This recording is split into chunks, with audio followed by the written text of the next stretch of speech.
নাচ, গান, fashion show থেকে উন্মুক্ত মদ্যপান।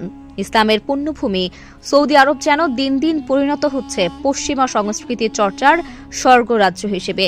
রক্ষণশীল মুসলিম দেশ হিসেবে যে দেশ বিশ্ব মঞ্চে পরিচিত ছিল, সে দেশে পবিত্র কাবার আদলে তৈরি মঞ্চে অর্ধনগ্ন নাচ গান যেন পরিচয় দিচ্ছে অবাধ পাপ এবং অবারিত স্বেচ্ছাচারিতার।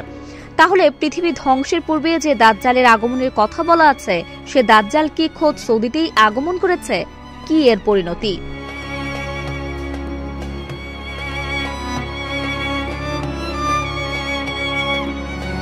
যুবরাজ মোহাম্মদ বিন নায়েফকে হটিয়ে 2017 সালে সৌদি আরবের রাজ পরিবারের ক্ষমতার কেন্দ্রবিন্দুতে পরিণত হন মোহাম্মদ বিন সালমান।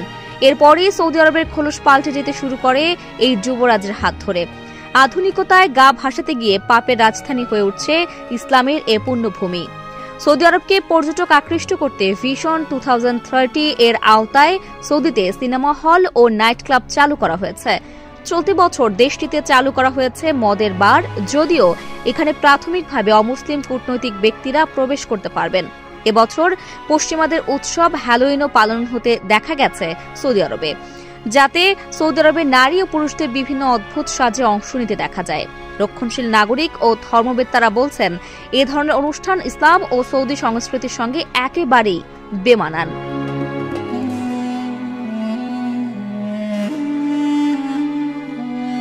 ইদানিং সৌদি আরবে বিভিন্ন স্থানে কনসার্ট আয়োজন একেবারেই ডাল ভাতে পরিণত হয়েছে, যা এক দশক আগে কল্পনাতেও আনা যেত না। সম্প্রতি রাজধানী রিয়াদে অনুষ্ঠিত এক ফ্যাশন শো তুমুল সমালোচনা সৃষ্টি করেছে সমগ্র বিশ্ব জুড়ে।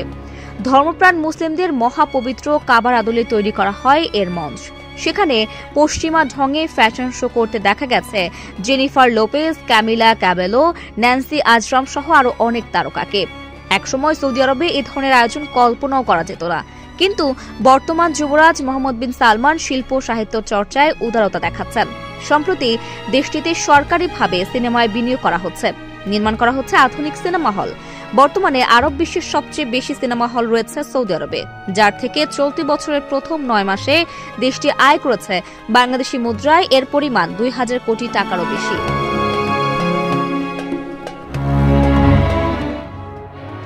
মুসলিমদের পবিত্র ধর্মগ্রন্থ আল কোরআন এবং মহানবী হযরত মুহাম্মদ সাল্লাল্লাহু আলাইহি ওয়াসাল্লামের হাদিস অনুযায়ী কিয়ামতের সবচেয়ে বড় আলামতগুলোর একটি হচ্ছে দাজ্জালের আগমন।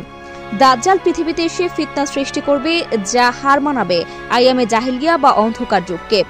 অনেকের মতে সৌদি আরবের মতো পুণ্যভূমিতে এসব পশ্চিমা সংস্কৃতির চর্চা দাজ্জালের ইশারাই হচ্ছে।